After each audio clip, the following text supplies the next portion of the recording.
This is a Going Back, Remembering UGA interview with Dr. Jim Cobb, the University of Georgia's Finney Spalding Distinguished Professor in History of the American South. And today, February 22nd, 2011, we're visiting with Dr. Cobb at his home in Athens, just a few steps away from the University of Georgia South Campus. Thank you, Dr. Cobb, for having us today. Oh, I'm glad to have you. Let me introduce some of the other folks in the room today, so when the historians look back on this, they'll know everybody that was here. We have Lyra Cobb, who is your lovely wife. Indeed. Alice Vernon, who works with us on our Going Back project. Bill Evelyn is our videographer, and I'm Fran Lane. We're going to talk a little history today, and it's going to be a little different for you, I think, a little bit of a change because it's going to be your history. And why don't we start in the beginning? Born in the Palmetto State. Well, that was sort of, that was where people went to be born from Hartwell, because it's right across the river. So I wasn't over there very long. Not long enough to hurt the state's reputation a great deal. But now you've got two states who can claim you when they start, Well, that's true. I haven't seen a scuffle between them yet over You grew up issue. in Hartwell, Georgia. Talk to us a little bit about life in a small North Georgia town in the 50s and 60s. What was it like?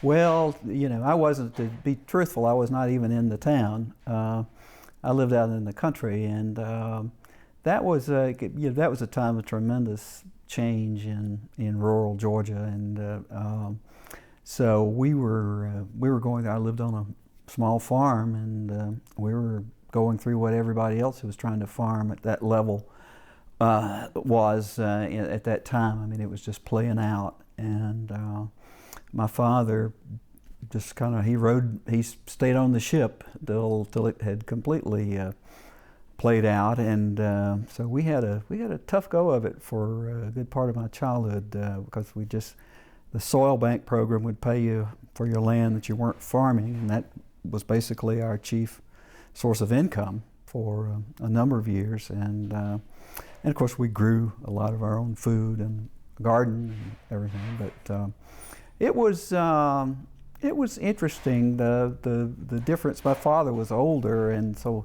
to him the idea of going into town, even though town was only Hartwell, which at that time probably no more than a couple of thousand people, and only 3 miles away, it was still a big deal. So he just didn't think it was practical for me to try to go play Little League sports or do things like that, because we only went to town normally once a week or so. And so I sort of grew up a real country boy, and I was an only child, and I had a neighbor down the road a quarter of a mile so I could play with, but I had a lot of time to do stuff like read, and we did have a good, if severely underfunded, public library in Hart County, so I was able to dig into that pretty heavily and participate in their summer reading program. And I was lucky to have very good elementary school teachers who were encouraging. Nancy Hart? At Nancy Hart Elementary, that's right, okay. Down going toward Elberton out of Hartwell. Rode the bus to school? Rode the bus, I certainly did, yeah. And that was, of course, during still the latter years of the Jim Crow era, so I would at a certain point when I was just starting school, there were no school buses actually for the black kids, and I never could quite understand why I would get on a bus every morning and I'd see them walking up the road to their school, and my mother could never quite make me stop asking about that. Explain that. Yeah. Went to Hart County High School. Went to Hart County High School, which was really a jewel at that particular moment, just because of we still had most of the teachers were from the community and were really invested in the school. Had a wonderful principal, Mr. Dan Bramlett, who was really, I think, originally from Madison County, and he was just terrific. And we had we had great academics to go with great athletics. We were, won the state basketball championship. I think maybe be one of the few high schools ever to have the boys and girls win the same year. But we were also really good in debate and literary events, and it was just a really great situation for considering it was such a small town. And it mattered to people. And it did matter. The schools mattered. People took pride in the schools, and they supported the people who ran the schools, and it was a good time. It was I was in the last class that was not integrated, although that had been sort of coming along, and I was fortunate in 1964 to go to the first Governor's Honors Program in the state for supposedly for gifted students, and which was really also a real eye-opener to me in terms of thinking, as they say now, thinking outside the box and challenging some of the eternal truths that were out there. So I was very, very lucky. Was that, did you go in social studies? I did. I went so in you had studies. from early on, you had an interest, a love, a passion for that kind of thing, you think? I did. My mother was quite the amateur historian, and she would regale me with tales of local history and family history. And she was sort of like, in the African villages, the griot who could remember who was who and who was married to who and who came from where. And people, would always come to her for that kind of information. And so I developed a fascination with it. And I sort of knew coming up in high school that, I wanted to teach history or social studies from a very early stage. Knew early on. Any other early influences? It sounds like your mother certainly was an early influence. My mother was a great influence on me. She was a remarkable woman who was very, very intelligent, but also very wise. And she, that's not always the same thing. And she was an extremely gifted person. She had her physical talents she was one of the best carpenters I ever saw, and she could fix anything. And I'll never forget coming home from Georgia, riding with somebody, and one of my many old junk cars was out parked outside, right outside the house, of course, and we come around the corner of the house, and my mother's two little skinny legs are sticking out from under my car. She's tightening the muffler on my old Corvair, and that was just so typical of her. She was a real, she was a very loving person, but also an exacting person. She had expectations. She wanted to see your best. Well, you were blessed. I was. You graduated in '65. I did. And sometimes this is a crazy question to ask, because I bet the same situation was for you as for me. Why the University of Georgia? Well, I don't know about that. Well, it really was the only realistic option for me. My folks just didn't have the money to send me anywhere else, and there was a program then that the State Department of Education offered, a teacher's scholarship, where they would pay you $1,000 a year toward your education for every year you agreed to teach in the Georgia public schools. And so, that's basically how I went to school. And you could do it if you were very, very frugal and, ate little cans of Beanie Weenies for lunch and things like that. And so, I managed a couple of years to make it on just that $1,000 a year. And I had a great routine. There was a place called Hoagie's Sandwich Shop. Remember it? Downtown on Broad Street, and You could go in there, and they would actually fix this huge peanut butter and jelly sandwich. You whipping up the peanut butter with a putty knife, and so you could buy that and a bag of Fritos and a Coke for 50 cents. So I could have a 50-cent lunch, and then there were various boarding houses where all you could eat for $1.25, and there was a restaurant called the Snack Shack, which was down where the Holiday Inn Express is on Broad now, and all the fried chicken you could eat for $1.25. So you kind of learn the ins and outs, and put it all together, and you could go get along fairly cheaply. And unfortunately, I didn't have the wherewithal to be really part of the social life here very much anyway. So I spent a lot of the weekends at home where I didn't have to pay for my meals, And, Did you ever have the lemon icebox pie at the Snack Shack? You probably didn't do that because you were much more disciplined than I. No, it's just my budget wouldn't allow for it.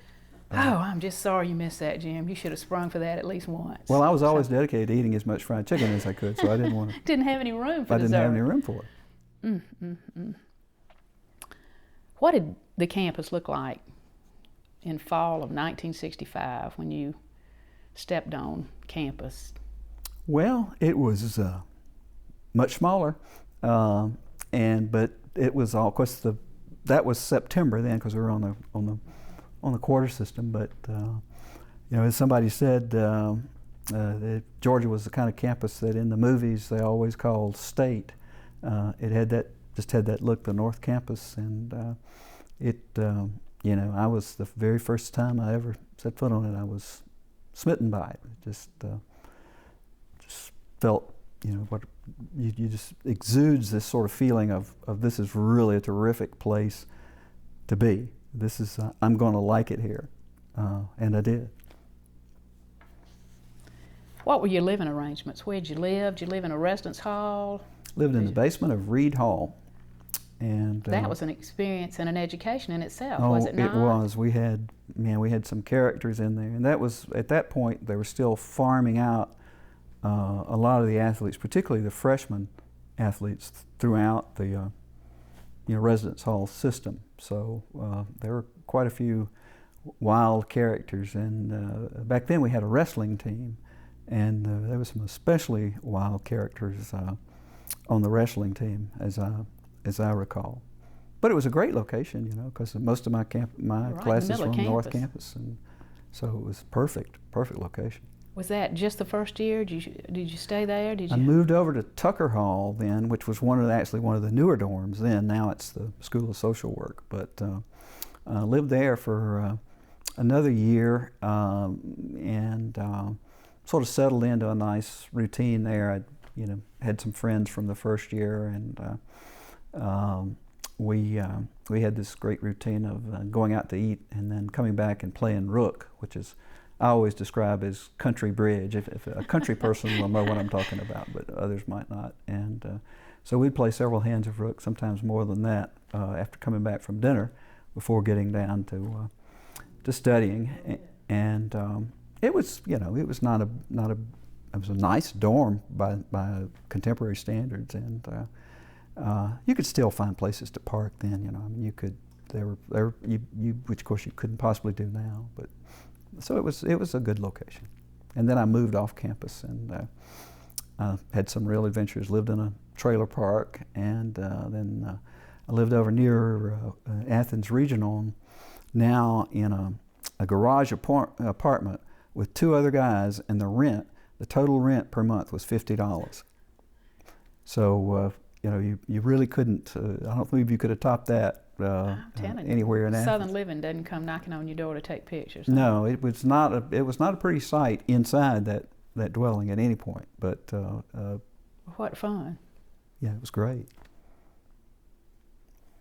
Some of the first days on campus, as I recall, you said September, it was hot as old Billy H., as my mother used to say. Do you remember what registration was like? You remember what we did? Well, I do. I was lucky enough to be in the honors program. I had gone to a summer orientation for the honors program before my freshman year, and so I had essentially registered for the first quarter there. But I do, you got to register early or be at the front of the line for registration, for formal registration. But even then, it was because it was down in the old Stegman building, Stegman Hall, and Dean Tate was there with his hat with all the medals on it, and grabbing people's ID cards, and you were trying to go around and snatch up the right little class cards to. IBM cards, they were valuable. They were. People would not believe that you had to have a card these days. They had a rule, which I think they still try to push, that everybody was supposed to have a class after 7th period, but they hadn't figured out how to stop people from simply forging an advisor's signature on their schedule card. A note from a job that you might have. That's something like that. I remember that. So Rook was fun. What was your senior year at Georgia? What was the most fun thing you did that you can tell us? Well, my senior year at Georgia, I was dating my bride-to-be, and so of course that's the highlight. A wise man. Yeah, but wise man. I can tell you what the most enjoyable thing that happened during my freshman year was. April the 13th, 1966, which was my 19th birthday.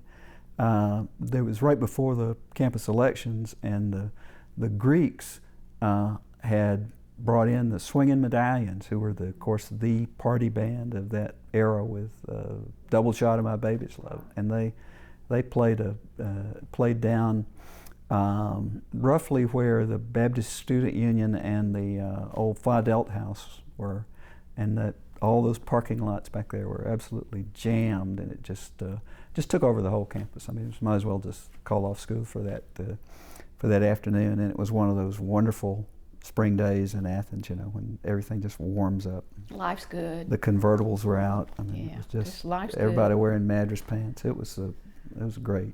And you were close enough to the snack shack to get some of that pie. That's right. Went back that way. I could have, yeah.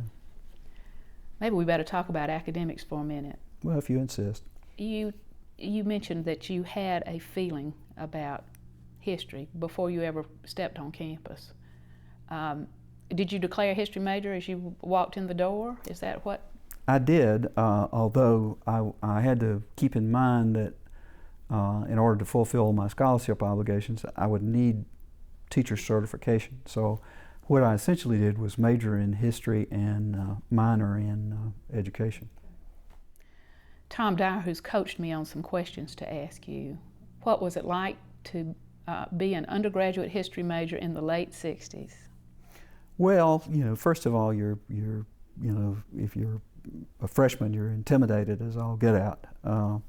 But it was, I could sort of sense something was happening, but I couldn't really interpret it very well. But the university was just moving then into what would be a period of explosive growth and progress, and so the history department went from about 17 faculty members when I showed up in '65 to about 44, 45 by the time I was finished in '69. So there was just tremendous growth and this electricity in the air about new people coming in all the time, and they were bringing in all these new guys who were much younger, and and of course seemed quite cool to me, and so it was it was pretty exciting. I mean, I had enough sense to know something was going on, and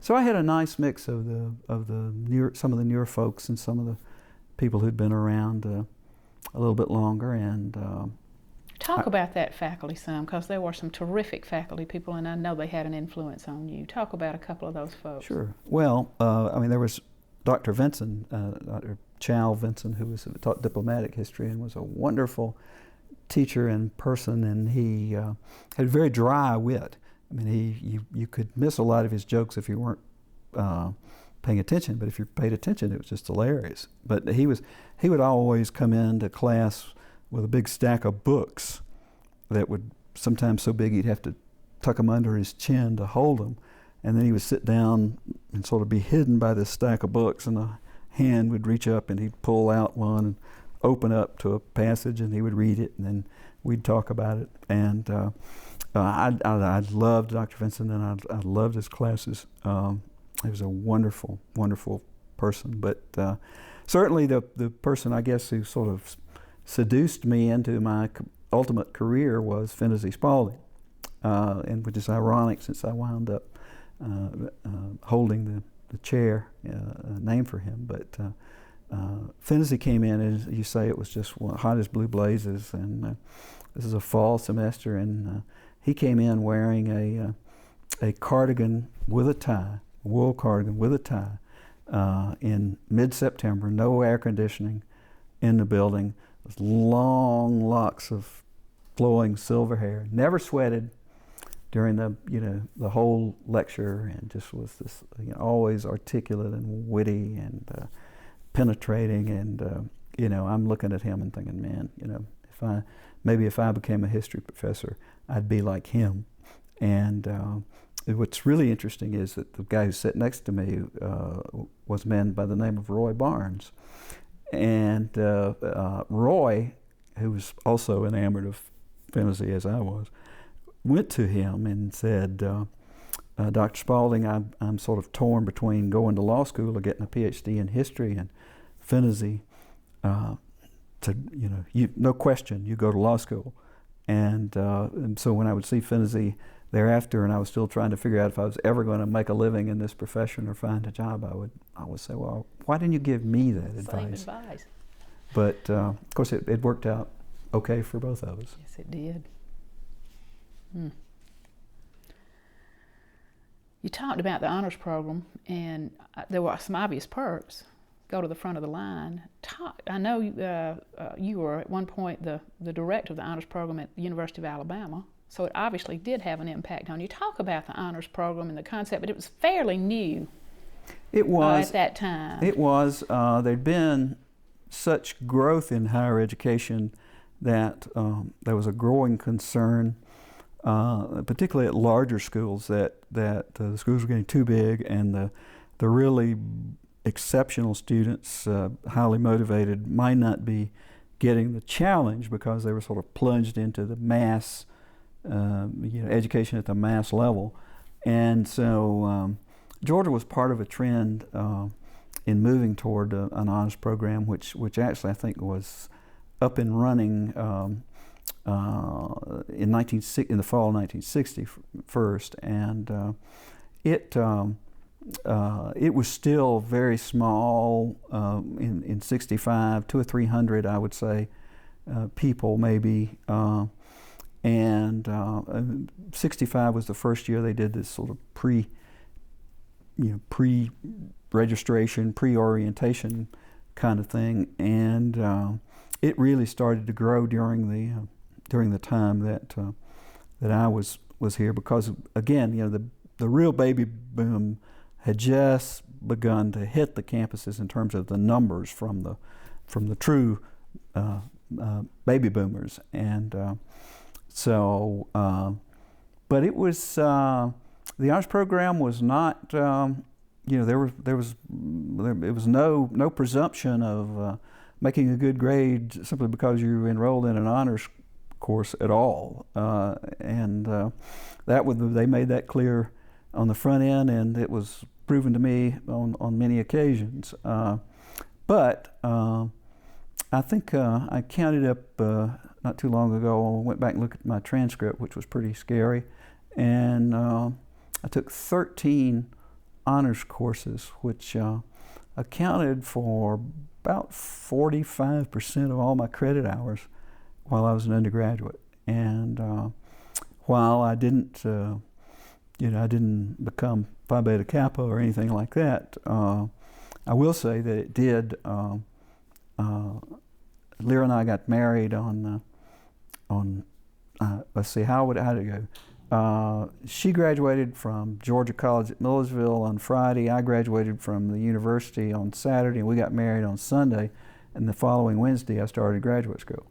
That was a full weekend. That was a full 5 days. And, but I didn't, because of the challenge and the intensity of the honors classes, the graduate school was not a tremendous shock to my system, I have to say. And I give the honors program all the credit for that. Dr. Lothar Trest. Dr. Trest, who could be quite intimidating, and he did. The only thing I ever held against him was that he put me in an honors zoology class where the professor's nickname, I learned later to my regret, was Nightmare Alice. And her thing was she was doing all these experiments with fruit flies. So all we did in labs was simply sort fruit flies by sex, which is not, that's not really, it sounds a little voyeuristic, but it's not. And nobody could understand what in the world this person was talking about. There were people who'd had organic chemistry and all this stuff. I had no clue about it. And so she put all of her old tests on reserve, and I went and photocopied all of them and studied. I think I counted up 31 hours for the final and made 19 out of 100 on the final, and made my first and only D, but was pleased as punch to get it. Just proud to get out of that. Yes, I was. To get out of there alive. But other than that, I had wonderful experiences in honors courses. Then did just things that I thought about, things I would have never, ever encountered, much less really gone into in any depth otherwise. And your classmates also were of the same caliber and. Oh yeah. Well, that's one of the things that that honors education does, is I think it makes sure that, and of course now we've got this wonderful Foundation Fellows program, which is on top of our great honors program. But one thing it does for you is it makes it clear to you you're not the only smart person in the world, and sort of figuring out how to sort of be competitive and do what you can and improve yourself, and not be intimidated is all part of the value of the experience, I think. Let's talk about changing times. As I recall, fall of '65, the sun was shining, life was good. And then as we moved on through, starting '67, '68, the climate, the times they were changing, as the song goes. The climate was changing in lots of different ways. I had a quote from a old Pandora that said, "We went from red alpaca sweaters and alligator belts to dirty jeans and sweatshirts." Dr. Louis McBee says that time, the late '60s and the early '70s, were the years that probably brought about the greatest changes on college campuses in the 20th century. Let's talk about some of that, if we can. Well, I mean, the big thing in the mix, of course, is Vietnam, and but also there is this fact that this is this period of tremendous expansion for the university, not student and faculty wise, and a lot of these younger faculty were. They were trained at elite institutions, and they were pretty interested in social activism, and I think they sort of that bled over into the students, and the faculty themselves were active in generating protests and responses to Vietnam in particular during that era. So it certainly even in a placid place like the university, you could see it having an impact. And I did literally see people who I remembered as freshmen who were just as preppy to the nines as you could be, who did sort of, they let their hair grow, and they, wore sandals, and they looked the part, they talked the part of becoming anti-war protesters, and it even sort of bled over into challenging some of the truly archaic rules for women on the campus. I mean, it leads. Talk a little bit about those. Well, do you remember what they? All I can say for that, really the most important, is, I would say, from a male perspective, the most important item in a co-ed's wardrobe was really her raincoat, because she had to wear it over shorts, everywhere she was going to go if she was coming out of the dorm, and if you're going to PE class and you weren't going to have time to change or anything, you had to cover up, and so it was. Of course, it was an enormous inconvenience, just for starters, let alone the sort of injustice of it, and this finally leads to women's protests and even a sit-in over some of these pretty ridiculous restrictions. But of course, I mean, there were also ridiculous restrictions on the men, in the sense of you weren't supposed to have women in your apartment, and I mean, I remember a close acquaintance of mine who was a graduate student who had Dean Tate burst in one night into his off-campus apartment because he'd gotten a report there were women over there. So it was the university was just sort of it was caught up in moving from literally from one age to another. I think that's true. In loco parentis. That was in loco parentis was definitely going out at that point, or it was under attack. Let's put it that way. Let me go back a minute. We were talking about the Vietnam period. You all had compulsory ROTC, did you not, the first 2 years of school? Oh, yes, indeed. And it was, if ever there was a person ill-suited for, and I wound up, having to do some active duty time later on, but if there was ever a person ill-suited for the military, it was I. And so I managed to put off, you had to take freshman and sophomore ROTC, either, I guess, I can't remember if there was Navy ROTC, and then there was Air Force ROTC and Army. And I was in the Army, but I managed to put off my last quarter of ROTC until my senior year. And so there I am, sort of standing around with all these freshmen, and by virtue of being the only second year ROTC student, I became the best drilled second year cadet. And I couldn't drill. I didn't know left from right. I couldn't do a right face, left face, or anything. And so it became I was the best one in my platoon, which vaulted me then into competition with people who really were good at this stuff and cared from other platoons. And so it was a bit of a fiasco. But it was. It was. I don't.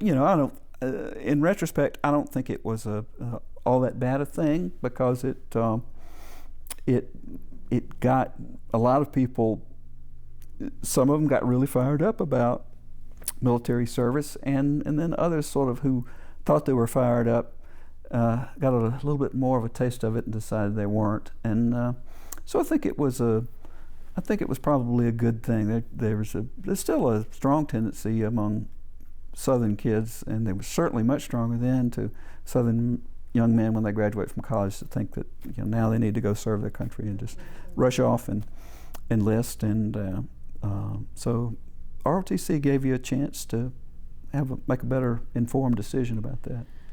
And then I remember that there was a draft number that became very important for people, and I don't know if it had to do with, I don't know, maybe it was at your 18th birthday, that year they pulled numbers, and if your number, I guess it was if your birthday was on I don't remember exactly how it was your birthday. Well, I remember it quite well, but that was actually about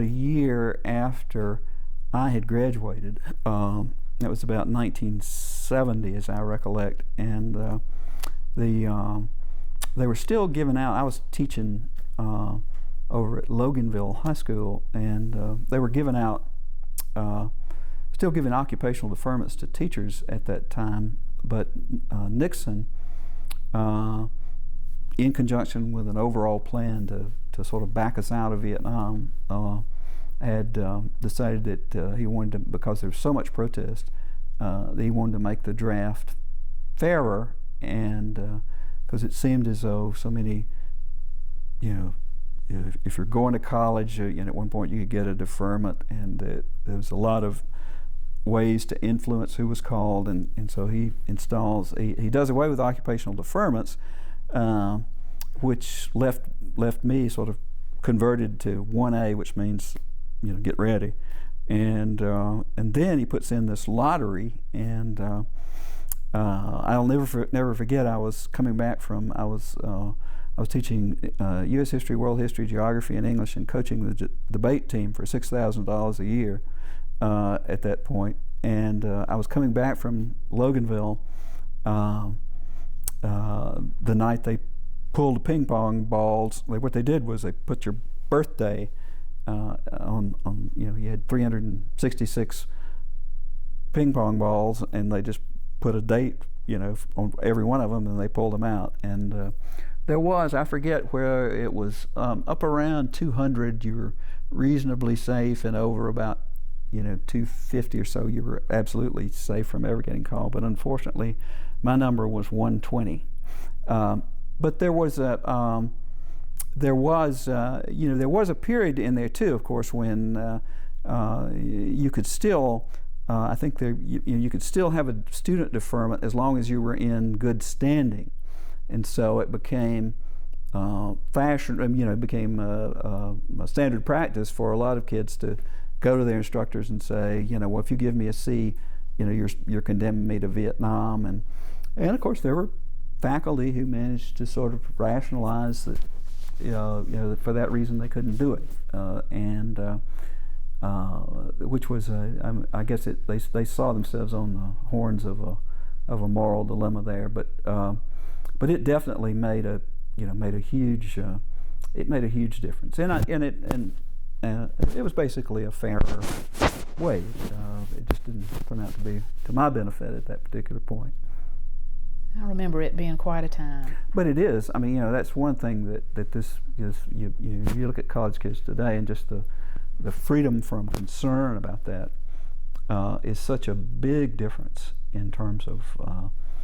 You more or less had to always think back in our day that if you're a man, that you're going to have to budget for those 2 years at the very least, because you're subject to being called, and so the fact that that's not there anymore, I think, really changes the whole dynamic and the attitude of kids today. I would agree. I think a lot of graduate school decisions were made in our era. Sure. And folks that would not have normally been the route that they would have taken. Yeah. Oh yeah. It was a boon to graduate enrollment, no doubt. Do you remember SDS, the SDS group?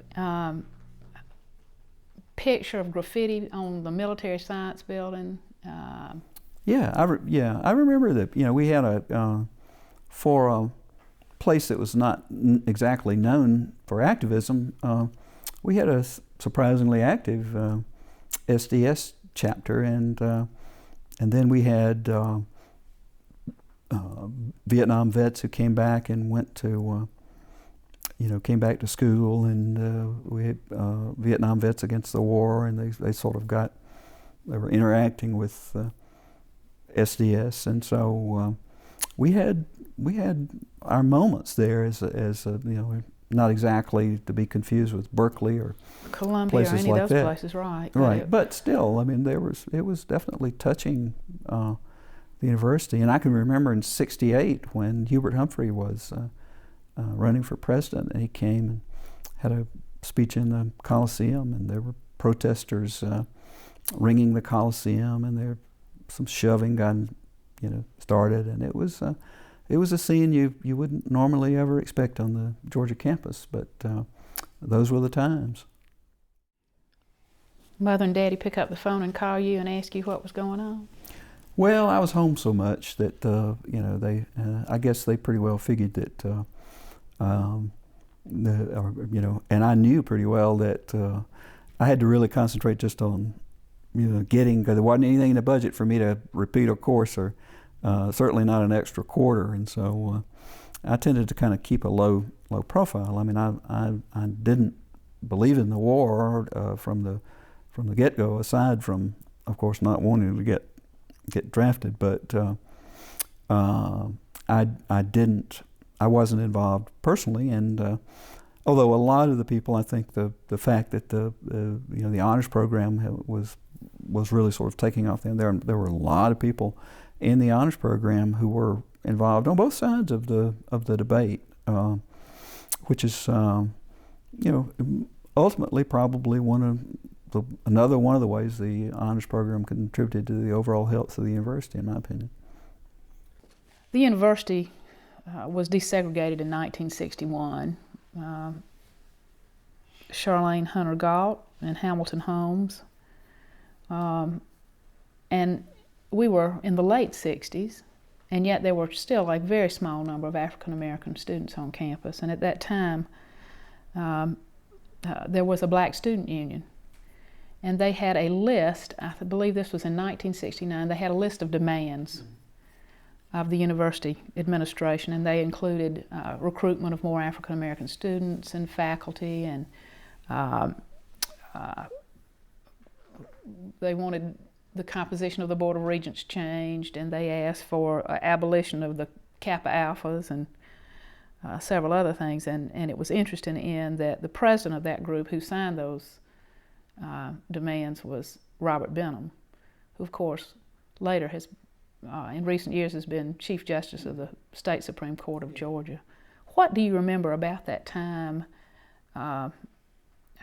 This was also around the time of the Vietnamese unrest, and do you remember anything that jumps out at you about that time period, about our African American situation? Or well, I do remember there were, as an undergraduate, there were still relatively few black students around, and then after I got over into graduate school, I remember taking a couple of classes that were joint graduate undergraduate, and took some courses in black history, and a lot of this sort of militance expressed through the Black Student Union you would see in there, and this is it's sort of like the same kind of issue that faculty had with Vietnam. There was a big guilt factor among the white faculty members, because we didn't, this was a black history course, but it was taught by a white professor, and he tended to just sort of cave to anything the black students wanted at that particular point, and of course they knew that, and it was so the curriculum, the content of our course was in some ways sort of not selected by the professor so much as some of the black students in the class. But overall, it wasn't such a terrible bone of contention among students. There was, there's not black-white confrontation within the classroom so much. I remember what I remember most strikingly, reflecting on the students whom I taught then when I was a PhD candidate. And there were, again, relatively few of them compared to black students today, is that how clearly insecure and isolated the black students were back in the early 70s, because there would rarely be more than one black student in a class. And I remember one of the black football players who was still, he would still have been among the first relatively few black football players we had, who was in my class, and he worked very hard, and I'm proud to say went on to a very good professional career, not in football, but in business. And but he was, he clearly was just as nervous as he could be the whole time that he was in there. And there's still, there are obviously still racial barriers that are out there among the students, but it's nothing like the feeling that there was back then. There's certainly a much higher comfort level among black undergraduates today, it seems to me, by far than there was back then. World's changed, hasn't it? It has. We mentioned earlier, we talked about the sit-in in 1968 at the academic building, and it was women's rules. Again, remembering Dr. McBee's statements, she said that the women put the rule book in a little coffin and marched around campus with it on their shoulders.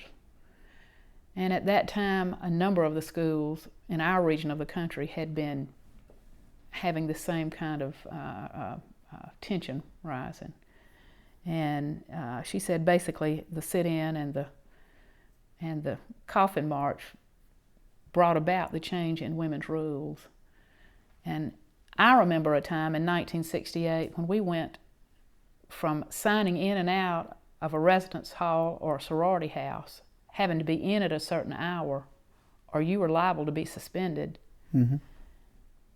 And then, free at last, the whole world changed in 1 week, 1-2 week period maybe. Any recollection of how the world changed? Yeah, it was interesting because that was a period, of course, of surging influence on campus outside the Greek community. The independents won the student government elections, I think, for maybe the first time ever, some point. The United Party, it was a party that was Greek, and Rob Williams and Randall Seabolt. Rob was Greek, Mm-hmm. Randall was independent, yeah. so it was a nice coming together, I think. So the influence of the Greek community had somewhat been had been somewhat challenged by. But what was interesting to me about it is that this this is not a group of hippie women who are solely responsible for this. These are people who are they're Tri-Delt and Chi-O to the core, some of them, but they're still they've reached the point where they're stepping out and getting involved in this, and it doesn't in terms of many other things about the campus. You didn't see an immediate change. I'd be curious to know. I know into the early '70s, the Red and Black was still doing a Girl of the Week feature, and I don't know exactly when they abandoned that, but that this experience, even if everything looked the same and everybody was concerned about pledging the right sorority, and still that changed. That changed those women who were the ones who were involved in it, who really did, but because it was just so unprecedented, on the campus, and it just seemed as though those rules were as rock-ribbed and unyielding and would never change. So it was certainly very noteworthy. It was an amazing time, I'll tell you. Let's talk about some fun stuff. Indeed. Let's talk about football. Oh, yeah. Coach Dooley arrived in 1963. Does that sound right? And by 1965... I think 64 was his first football season. By 1965, we were starting to be competitive, and the first game of the season, September 1965, talk about the flea flicker play. Oh, yeah. Well, that was my very first full day on campus. I remember my folks had brought me over here in their old 59 Ford, and I I had gone and actually had, not knowing they were already on the way out then, I'd bought my rat hat, which had evolved from being a beanie to being sort of I guess it's called a Confederate, I don't know, campaign hat. I don't know exactly how, but anyway, this is what the rat hat looked like in '69, and I'd bought one of those and wore it to the game, and it was just an extraordinary game, and of course everybody was excited about what the team had done the previous year. My uncle, who was bulldog through and through, and who had worked and slaved his way through Georgia back in the 30s, and went on then to establish a record of having seen at least one Georgia football game for 67 straight years. In '64, knowing that I was a high school senior, he had bought an extra football ticket for me, which of course was only a $5 investment per game. But that had, I'd sort of, I'd sort of always liked Georgia Tech and Bobby Dodd up until then. And, and seeing what Dooley was doing, though, it was very exciting. And so, we were, as kids, we were hoping that we'd beat Alabama, even though nobody really thought we would. And it was one of those games where Georgia did very well, and then it looked as though reality was about to set in, and then lo and behold, we pull that a flea flicker play, which happened just sort of right down in front of where we were sitting, and I remember looking around, and the seats were then just these big old strips of oak. At least it looked like oak. It may have been pine.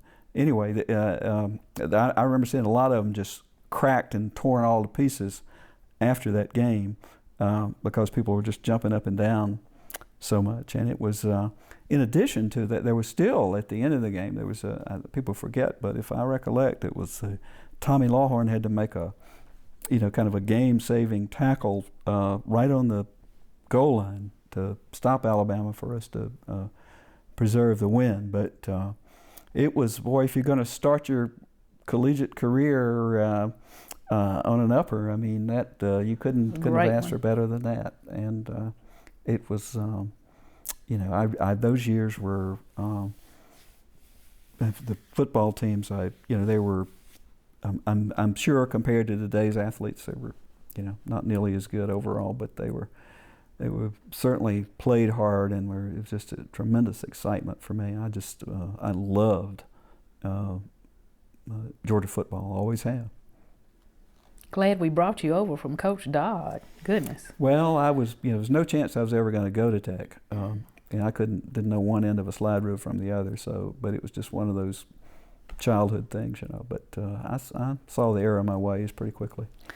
Let's talk about some of the visitors who came to campus during those years. I just started making a list as I was doing a little research, and it was Hubert Humphrey and Eugene McCarthy and Julian Bond and Dean Rusk, who of course later came on our faculty, John Kenneth Galbraith, Dr. Spock, Ralph Nader, and then we had the entertainers, Ray Charles, the Righteous Brothers, Glenn Campbell, who actually came because Bobby Gentry had a big song going on. But he was supposed to be her opening act. Yeah, and I remember that. He was just kind of wiped her out. The Fifth Dimension, Yeah, the Association. It was a time Marvin Gaye, Tammy Terrell. Everybody came. Well, it was this cultural affairs series they had that, as opposed to the really big weekend concerts, but they have these things during the week, and I think tickets were $1, and you'd go see Ray Charles or Al Hirt or Eddie Arnold. It was a nice mix of different kinds of music or different kinds of entertainment as well. It's phenomenal. If a guy on my budget couldn't have afforded what you would normally pay to go see performers of that caliber, but it was a real plus for the students, no doubt. It was an amazing time, and my embarrassment is that I think I saw Hubert Humphrey, but I'm not sure I saw any of these other amazing people. So Hubert Humphrey's the only one I saw. well, good. We can feel guilty together. Graduated in 1969. Tell us about that weekend again. Oh, it was always a momentous weekend. Lyra had graduated. She graduated on Friday from Georgia College at Milledgeville, and we had met because one of the guys that lived, one of my friends from Tucker Hall, was dating her suite mate down at Georgia College, and he wanted somebody to ride to Milledgeville with him, and so we had met on a double date down there. And a blind date? Well, it wasn't quite blind. She knew she had actually. We'd seen each other before, so it was not.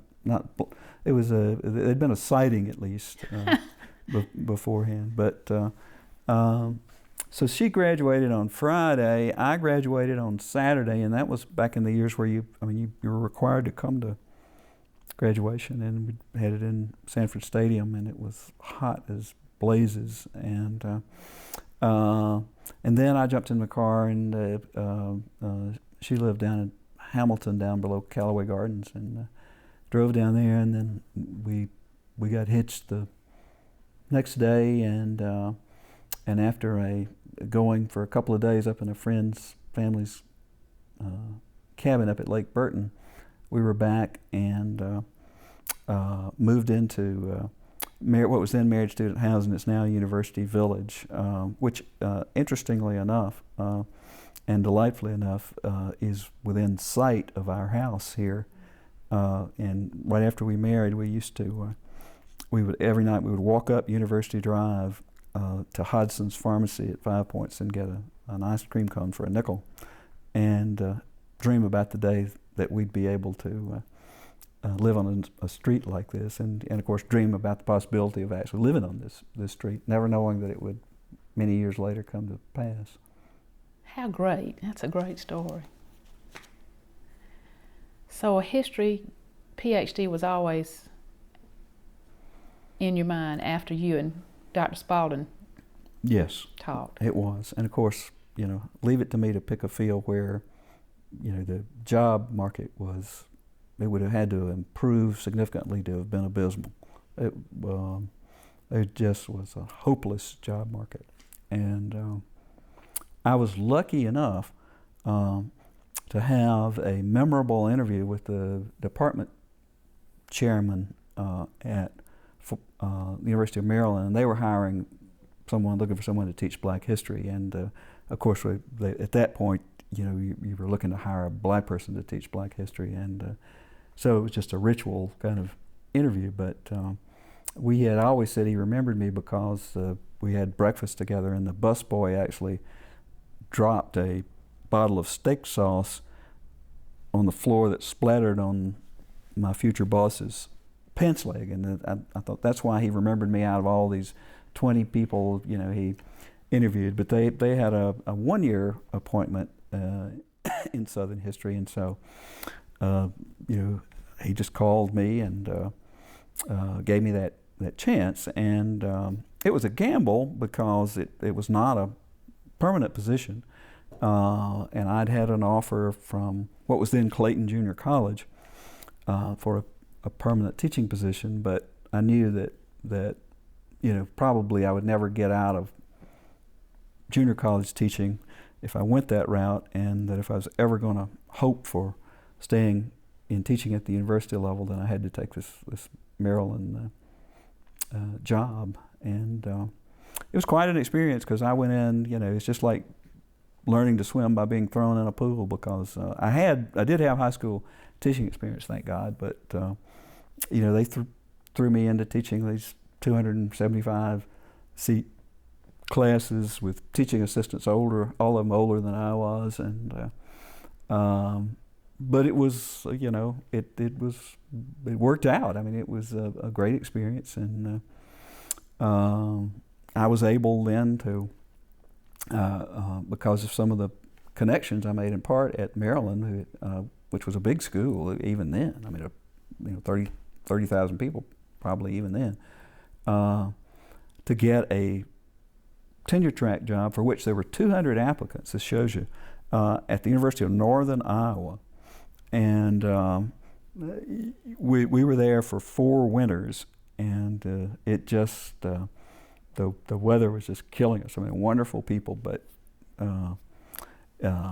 so a job came open at Ole Miss that was a joint appointment between history and their Center for the Study of Southern Culture, and I'd always been interested in and in fact had taught a course in the history of country music at Maryland, and had always been interested in Southern literature. So the job kind of appealed to me, and certainly the idea of getting back to the South did. And so thank God it worked out. And I'll never forget our first. They were having a William Faulkner conference when we first got there, and we go out and it's just hot as blazes. It's August, and we're thinking, oh, this is so wonderful. And so we're back home, and we had a wonderful time at Ole Miss. When we got to Oxford in '81, it reminded me of the way Athens had been when I was in high school, because it was Athens was a little bit bigger even at that point than Oxford was, about 10,000 people. But everybody was dressed up real preppy, and it just was. Oxford is a beautiful college town in its own right, and so it was a good experience, and I sort of got infected with a little idealism. A man by the name of Joab Thomas had become the president of the University of Alabama and had vowed that he was going to give the football team a university they could be proud of. And one of the things he wanted to do was start a campus-wide honors program at Alabama. And I thought, well, I've got enough out of my honors experience, and I could see this program having that effect. And so we left Ole Miss, and I was there a couple of years, and we got the honors program going, which I'm proud to say now has just blossomed. In fact, they're competing with us now for some really, really good students. And then, I got sort of the proverbial offer I couldn't refuse from the University of Tennessee they'd established these chairs of excellence in various fields, and they had one in history. And so fortunately they were interested in me, and we spent seven years at Tennessee, and were extremely well treated, and I got a lot of experience dealing with graduate students. That's mostly what they expected me to do, and then they had when Finney had passed away, they'd established an endowment to endow a chair in Southern history for him, and the endowment wasn't overpowering, and so they had sort of a limited budget, and they tried to fill it one year without success. And at the time, Lyra's dad was still alive down in Hamilton, and it was a long, long drive from Knoxville, Tennessee to Hamilton, Georgia, and that was a plus, in addition to the, perhaps the opportunity to come back to Athens. So they, thank goodness, gave me the chance, and I took a bit of a pay cut actually to come back, but it proved to be worth it, in every respect. And it's just not. People have different attitudes about their alma maters, and some people would never want to go back and teach where they got their undergraduate degree, but that just the opposite, of course, was true with me. And coming home was it was a very interesting thing, because as the office, my first office was the same room where I'd taken my oral exams for my PhD, and which was certainly a tense situation, and so it was really, really weird. I'd sit there at my desk and I'd say, "Now, yeah, I remember that Dr. So-and-so was sitting over there, and sitting there here, and I remember when he asked me that particular question." And he'd have for the first few years I was here, I would have deja vu, about be standing in some spot and remembering what happened. Flashback. Flashback, yeah. But it's been a tremendous experience. Coming home. Another Dr. Dyer question. You are unquestionably the only UGA graduate, triple dog, to become a distinguished professor of history at your alma mater. How has the department changed, or not, in the 4 decades since you were an undergraduate here? Well, the most striking thing is we have shrunk. We went, as I told you, we had 44 people by the end of the 1960s, and we're down to 33, I believe now, maybe 31. And I never let the opportunity pass when I'm around Mike Adams to say, Chapel Hill has half the students we do and 50 people in their history department. But we have, the department has done extremely well. The job market is really no better than it was 35 years ago when I left. But we've done quite well with placing our students. But also we've done quite well in the opportunities that we have had to hire people. We've hired very, very well, and I couldn't be prouder of the new faculty we've added to this department since I've been here. I'd put them up against anybody anywhere. It's different. It's obviously very different. Back in my day, everything was much more hierarchical, and it was sort of yes, Herr Doctor, and much more reverential attitude toward the faculty among graduate students, at least on the face of it, than there is today. But we get some enormously able graduate students, despite the fact that we don't really have on the face of it monetarily, we don't really have financially competitive assistantships to offer them, but they're drawn here to work with various faculty, and it's a very exciting place to be. Do you teach undergraduates at all? I do. I teach every year. I teach a 300 student section of the United States since 1865. And how have undergraduate students changed? Well, my favorite story of that is that back when I was teaching to get my degree, but when I was working on my degree in the early 70s, I'll tell my class today when I'm about to give back the first exam, that back in those days, if I had announced that the average score on an exam was a C, that would have been an excuse for everybody to go out and party. Now, if I announce that it was a C, they descend on me. Oh, what can I do extra credit? What are we going to do? What's this going to do to my GPA? Am I going to lose my Hope Scholarship? So, and some of that probably has to do with the Hope Scholarship. But there's no question that it's a tremendous difference in terms of the academic background of the students that we get now compared to then. I'm not going to say that I think it's any more gratifying to necessarily to teach here, because we got good, earnest students back then. It was gratifying to see them develop as well. But one of the interesting things about teaching this big class is that the U.S. history is normally taught as an AP course in high school, or is so frequently taught that way that people can take the AP test and essentially get credit without ever taking the course. So what I'm teaching are people who didn't do that. So it's not necessarily the absolute top layer of students, and I'm still struck by the number of people out of that class who are really engaged and interested and ask questions that are not in one way or another directed to finding out what they have to know for the test. They just ask because they're interested. And I,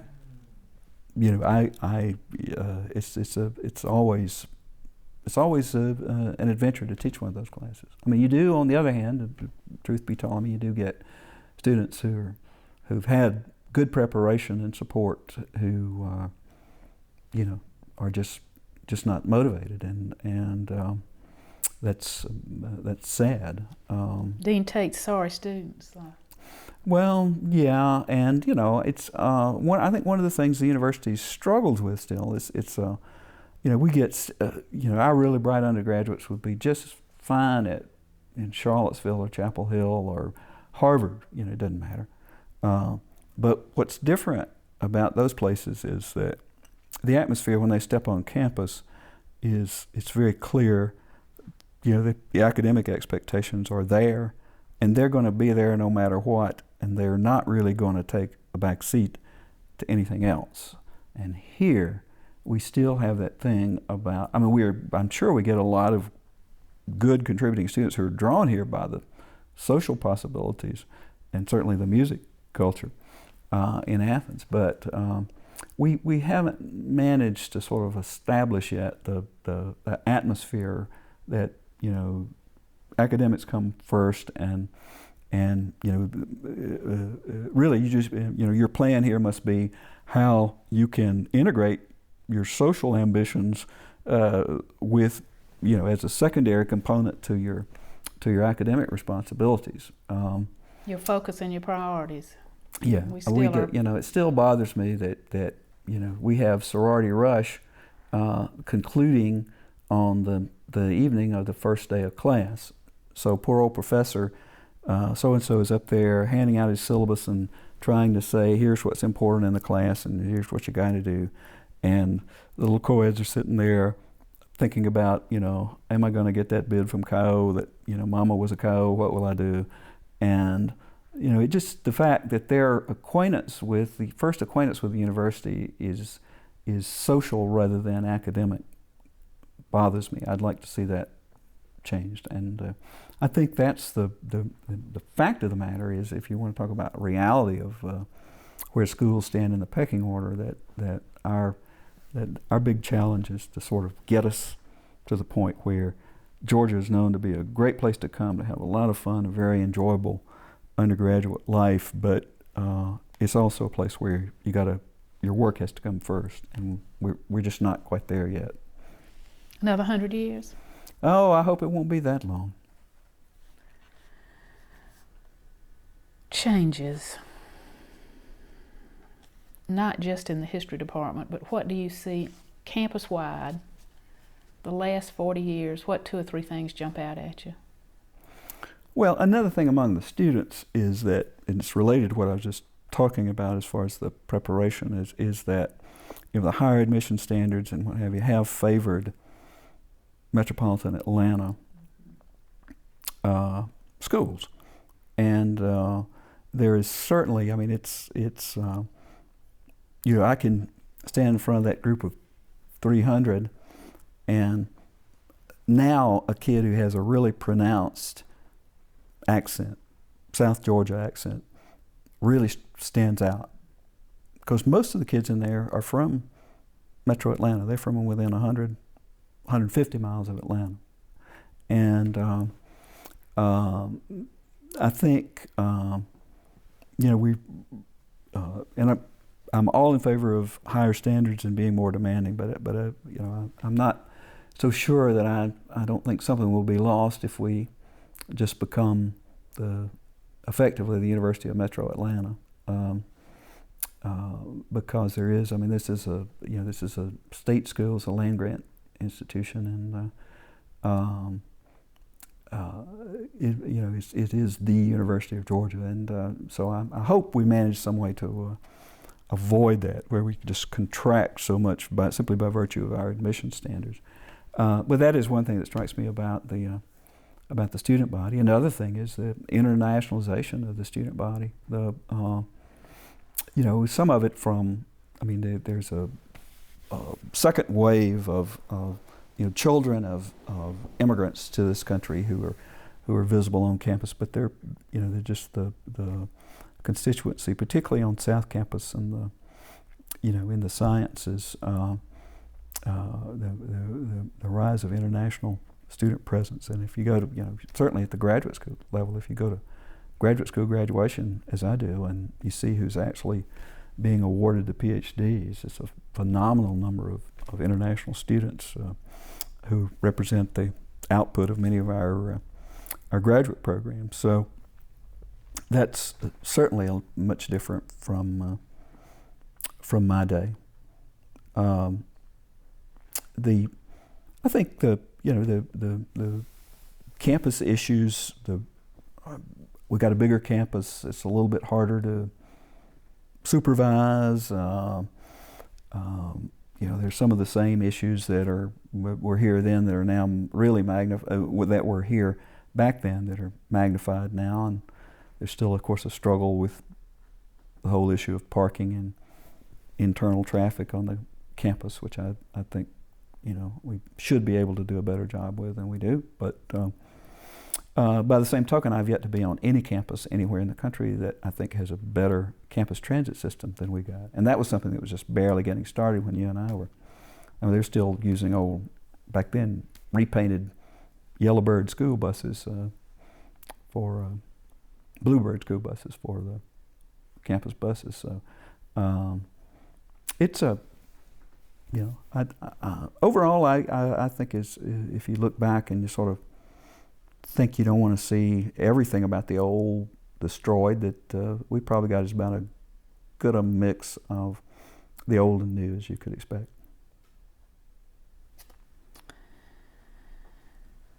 You've had, in the last piece of research I saw, you had 8 books published, but I'm sure it's more than that at this point. Well, I honestly don't count books, but I had to for some reason the other day, and I think it's 12. That sounds right. 12 books, countless articles. You've been quoted in the Wall Street Journal, the New York Times, the LA Times, the Christian Science Monitor, Time, Newsweek, lectured around the world, held offices in all the historical associations. Of what accomplishment are you most proud? I have directed from start to finish 15 PhD students, and 13 of them have either published their dissertations as books or have them in press right now, and they'll be out within a year or so. That's great, growing the next generation. Well, a lot of these I've been blessed with very, very good students, but I am extremely proud of that, and I'm about half and half. Half of those students here and half at the University of Tennessee, and I've directed 7 since I've been here, and 6 of them are, basically published or in press. So that's a tribute to the quality of students we get, but it's been a very satisfying thing. Feel like the daddy? You do. When you have as many graduate students, and I'm pleased that I'm sort of grandfather to a lot of graduate students who are not, strictly speaking, my own students. I'm not directing their dissertations, but I'm on probably 25 student dissertation committees in addition to my own students. And it's like I was telling a bunch of them the other day. It's like having an extra set of kids who are, in their own way, just as willful and frustrating in many ways as after they get much older than even they're trying to sort of ask for your advice, not taking it, but of course it's just like your kids. They ask for your advice, they don't take it, but you're still going to support them whatever they do. And so it's like that. But I wouldn't have it any other way. It's been a tremendous experience. That's great. What is your best UGA memory? Well, I My best UGA memory, I think, is pretty recent. Is when we, actually moved into this house, and the memory that I told you about earlier of it just established such a sort of tied the ribbons on a big circle of our experience together, because thinking that we wound up within a couple of 100 yards of where we started, and yet we've sort of been around the world, and but it's just it's a really great feeling. I couldn't tell you how fortunate we both feel. Otherwise, I'd say just most of my best memories I'm not supposed to say this as an academic, do come from remembering all the football games I've attended here and how much fun they are. And we've been very fortunate here also to make some great recent memories, because we've made friends with people here in the neighborhood, and we've got involved in tailgating with them, and I have a group of guys I run with and every day, and it's so it's just as though the good Lord has just smiled on us. Life's good. It's terrific. I mean, we're making new memories all the time. It's so great to hear about somebody whose dream basically has come true, and not just professionally, but in so many ways.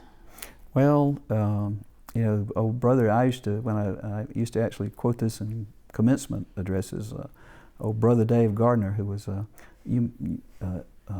comedian of our era. He was really probably, by the time we were in school, he was probably gone by the boards, but he used to say, "Beloved, success is getting what you want, and happiness is wanting what you get." And so it's I've had them both.